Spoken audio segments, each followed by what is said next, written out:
تو کیا 6 مہینے میں یہ پارٹی سیٹ ایڈجسٹمنٹ بھی کر لے تو کیا اس پوزیشن میں آ سکتی ہے کہ یہ اپنا ووٹ بینک بنا سکے, بلڈ کر سکے؟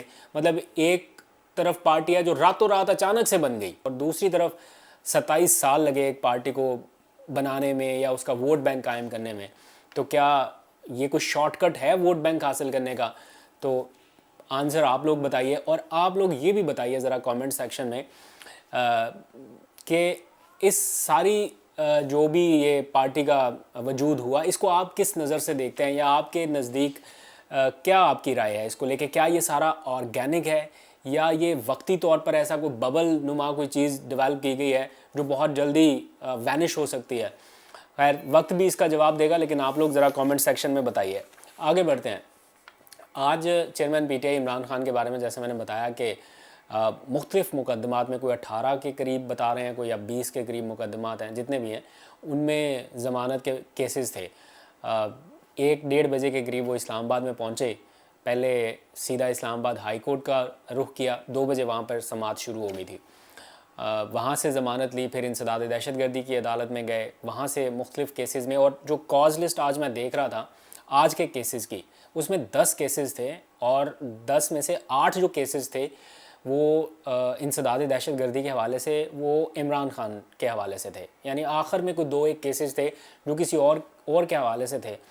تو آپ اندازہ لگائیں کہ کیسز کی نوعیت کیا ہے, کس قسم کے کیسز ہیں, اور کس طرح سے سارا ایک ہی ٹریل ہے کہ جیسے شاید کو بہت بڑی دہشت گردی کر دی ہے.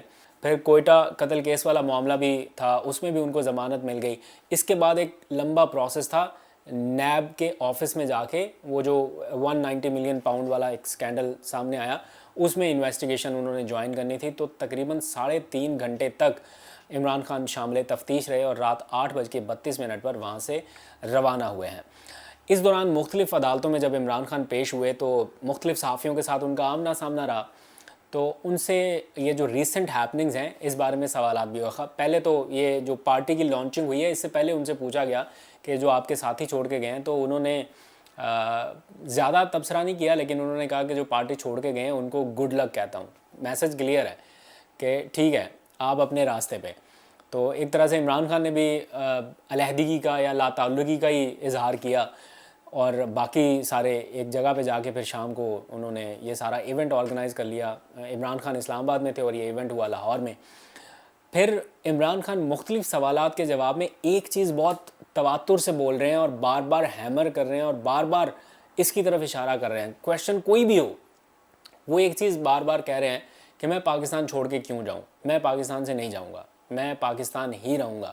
اور وہ آج انہوں نے بتایا کہ میرے پاس وہ اتنے پیسے بھی نہیں ہیں, کیونکہ پاؤنڈ ہی کو تقریباً 400 پاکستانی روپے تک پہنچ گیا کہ میں لندن میں جا کے اپنا گزارا کر سکوں. تو وہ کہتے ہیں کہ میں تو نہیں جانے والا, یہیں پہ ہوں, پاکستان میں ہی رہنا ہے. اور بھی بہت سارے سوالات ہوئے, لیکن کیا کہتے ہیں کرکس از دس کہ وہ پاکستان سے جانے کے لیے تیار نہیں ہے.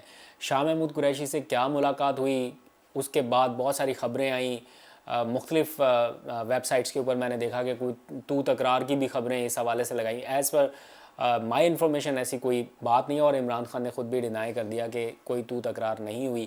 شاہ صاحب قیدیوں کو رہائی دلانے کا کوئی فارمولہ لے کے آئے تھے. اب وہ فارمولہ کیا ہو سکتا ہے؟ میرے نزدیک وہ کوئی یہی ہو سکتا ہے کہ کچھ ہم کریں کچھ آپ کریں, ایک ہاتھ دو دوسرے ہاتھ لو, کوئی بارگیننگ ہی ہو سکتی ہے.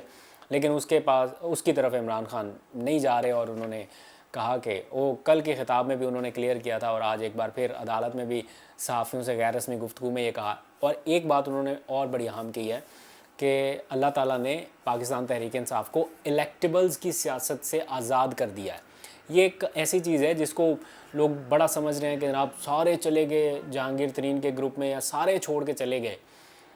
تو اس پر ان کی یہ رائے ہے کہ الیکٹیبلز کی جو ایک سیاست تھی وہ واقعی میں بھی یہ سمجھتا ہوں کہ الیکٹیبلز کی سیاست کا اب کردار پاکستان کی سیاست میں اس طرح سے نہیں رہا جیسے پہلے تھا نا, کہ بھائی یہ الیکٹیبلز ہوں گے تو جیت ہوگی ورنہ نہیں. لیکن ان حالات میں, ان سینیریوز میں الیکٹیبلز کی نہیں, صرف عمران خان کو الیکشنز کی ضرورت ہے. اگر الیکشن ہو گئے تو بغیر الیکٹیبلز کے بھی وہ کلین سویپ کر سکتے ہیں.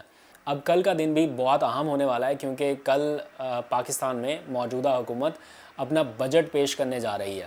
آج اقتصادی سروے پیش کیا گیا 2022-23 کے حوالے سے کہ یہ مالی سال کیسا رہا، اور آپ کو جان کر حیرت ہوگی کہ جو اعداد و شمار سامنے آئے ہیں اس میں تجربہ کار بظاہر ناکام دکھائی دیے ہیں اور معاشی اہداف حاصل نہیں کر سکی یہ حکومت۔ زراعت، صنعت، تجارت سمیت ہر شعبے میں بری ناکامی یا بدترین ناکامی آپ کہہ سکتے ہیں کہ اس کا سامنا کرنا پڑا ہے پاکستان کو ان حالات میں۔ اب کل بجٹ پیش ہوگا، دیکھتے ہیں، کل بڑا شور رہے گا بجٹ کے حوالے سے، دیکھتے ہیں کہ بجٹ میں پاکستان کی عوام کے لیے کیا ہے، آپ لوگوں کے لیے کیا ہے، کیا کوئی ریلیف ملنے کے کوئی امکانات ہیں بھی یا نہیں۔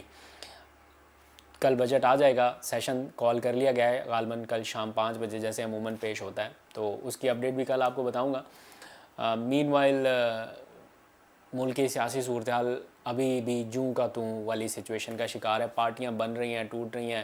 وہ ڈیموکریٹک ایک گروپ بھی بنا تھا ہاشم ڈوگر صاحب کا، آج وہ بھی ختم کر دیا گیا، تو سمجھ کسی کو بھی نہیں آ رہی کہ کس طرح کس ڈائریکشن میں آگے جانا ہے، لیکن کچھ پلانز تو بنے ہوئے ہیں، دیکھتے ہیں کہ کیا ان پر اسی طرح سے عمل درآمد ہوتا ہے جس طرح سے سوچا گیا ہے یا کچھ ڈیفرنٹ ہوتا ہے۔ اس میں عوام کا کردار بہت اہم رہے گا، آلدو کہ ابھی کردار ادا کرنے نہیں دیا جا رہا، لیکن جب بھی کردار ادا کرنے کا موقع ملا تو فیصلہ انشاءاللہ عوام کرے گی۔ آج تک کے لیے اتنا ہی، اپنا بہت سا خیال رکھیے گا، اللہ حافظ۔